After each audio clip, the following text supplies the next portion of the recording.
Captain Zexnax of the galactic exploratory vessel Nebula Seeker stood before the cryogenic pod, his four eyes blinking in rapid succession as he studied the sleeping human within. The bipedal creature's chest rose and fell with slow, steady breaths, oblivious to the alien observers surrounding it. "Fascinating," chirped Science Officer Krelthor, his antenna twitching with excitement. To think such a seemingly harmless species could pose such a threat to the entire galaxy. Zixnax's mandibles clicked in agreement. Indeed, the Galactic Council's warning was quite clear. Never wake a sleeping human, lest you risk unleashing a force that could end all alien life as we know it. The captain's exoskeleton shimmered with a mix of curiosity and trepidation. He had led countless expeditions across the cosmos, encountered bizarre life forms beyond imagination, but never had he faced such an enigmatic situation. "What do we know about this? Human?" Zexnax inquired, turning to his chief xenobiologist, Dr. Vrinta. The gelatinous alien pulsed with bioluminescent patterns as it processed the query. "Male specimen, approximately 30 Earth years old, discovered in a derelict vessel at the edge of the Andromeda Galaxy. Initial scans indicate advanced cryogenic technology, possibly designed for long-term space travel." Zexnax's upper eyes narrowed. "And the Council's warning? What's the basis for such extreme caution?" Dr. Vrinta's form rippled uncertainly. "Limited data exists, Captain. Ancient texts speak of a time when humans nearly eradicated themselves, and several neighboring species in what they called the Great Slumber Incident. Details are scarce, but it seems tied to their sleep patterns and a phenomenon known as morning grumpiness." The captain's antennae twitched skeptically. "Surely a species can't be that dangerous upon waking. We've dealt with far more aggressive life forms." Security Chief Groknar, a hulking mass of muscle and chitin, growled low.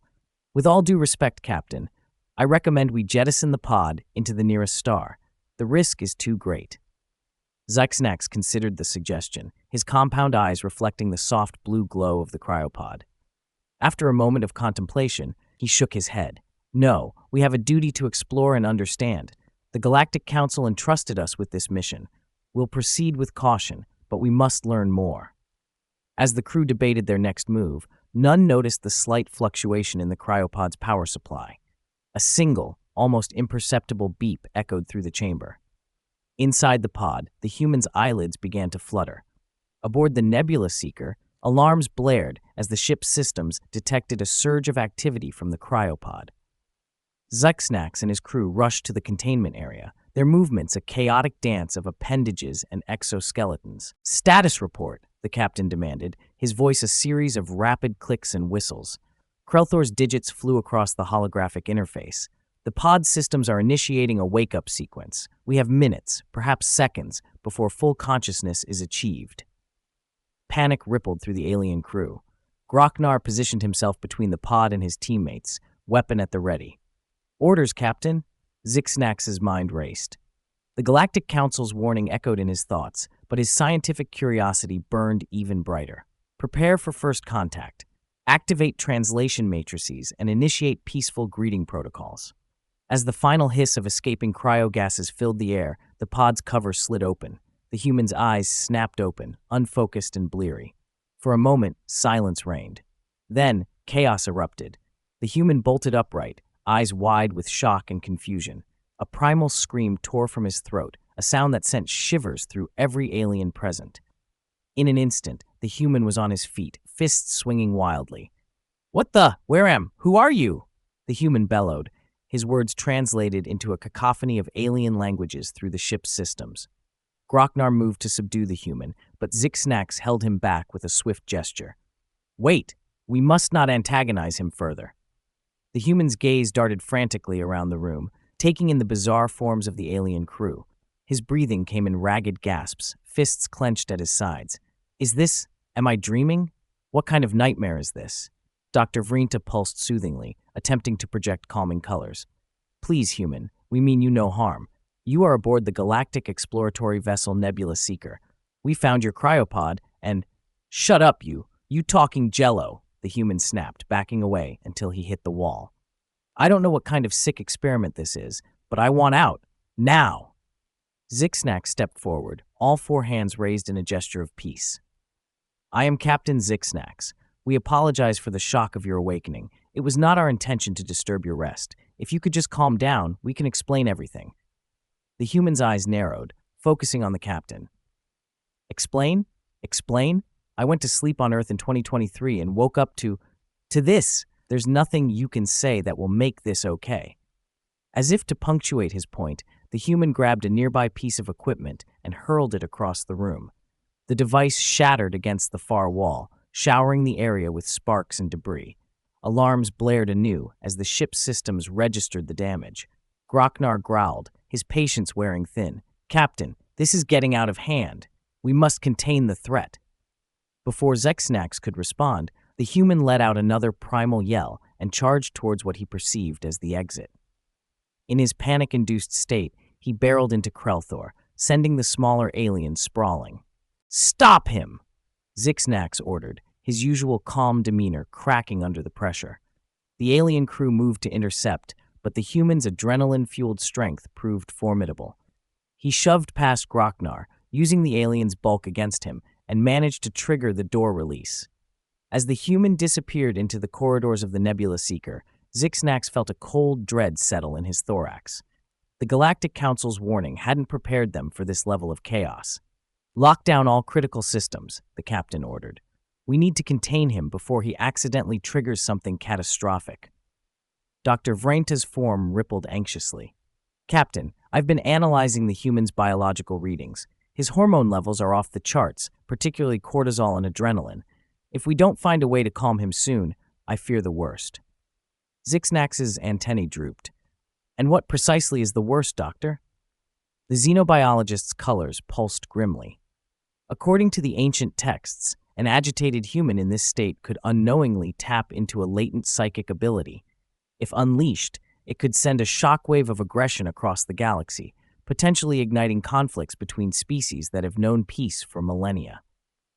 The gravity of the situation settled over the alien crew like a heavy shroud. They had unwittingly unleashed a force that could unravel the fabric of galactic society. As alarms continued to blare and reports of the human's destructive path through the ship poured in, Krelthor suddenly perked up. Captain, I think I've found something in the archives. It speaks of a solution, a way to calm an agitated human. Zixnax turned all four eyes to his science officer. Well, don't keep us in suspense, Krelthor. What's the solution? Krelthor's antenna twitched nervously. It's rather unorthodox, sir. The text suggests that introducing a female of the species can have a calming effect on the male. A moment of stunned silence followed this revelation. Grocknar was the first to break it. That's preposterous! Wherein Grocknar's incredulous outburst was cut short as Zixnax raised a hand for silence. The captain's compound eyes glimmered with a mix of desperation and determination. At this point, we have little choice, Zixnax declared. Krelthor, scan our database for any information on human females in cryostasis within our sector. The science officer's digits danced across the holographic interface. After a tense moment, he chirped excitedly. Captain, I've found something. There's a research outpost in the Orion Arm that claims to have a preserved human female specimen. Without hesitation, Zixnax barked orders. Set a course immediately, maximum warp. Every second counts. As the Nebula Seeker streaked across the cosmos, the crew worked tirelessly to contain the rampaging human male. Force fields were erected, decks were sealed off, and all non-essential personnel were evacuated to safe zones. Hours later, the ship arrived at the research outpost. After a flurry of urgent communications and no small amount of bureaucratic wrangling, the cryopod containing the human female was beamed aboard. Dr. Vranta hovered anxiously over the pod as it slowly began its wake-up sequence.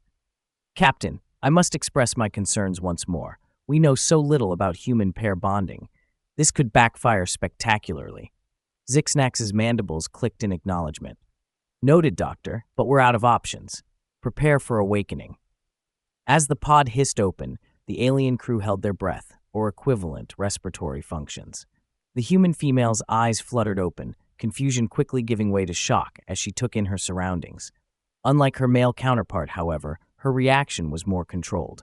Oh my. This is unexpected, she murmured, her words automatically translated for the alien crew. Zixnax stepped forward, all four hands raised in a peaceful gesture. Greetings, human female. I am Captain Zexnax. We apologize for the abrupt awakening, but we face a dire situation that requires your assistance. The woman sat up slowly, her gaze darting between the various alien forms. I'm Dr. Alara Voss, xenobiologist. I volunteered for a long-term cryosleep study. How long was I out? Before Zexnax could respond, alarms blared throughout the ship. Groknar's voice crackled over the comm system. Captain, the male has breached the final security perimeter. He's heading straight for your location. Moments later, the doors to the chamber burst open, revealing the disheveled and wild-eyed human male. He skidded to a halt as his gaze locked onto Dr. Voss. Time seemed to stand still as the two humans stared at each other. The alien crew watched in tense silence, ready for any outcome. Then, something unexpected happened. The male's aggressive stance softened, his breathing slowed.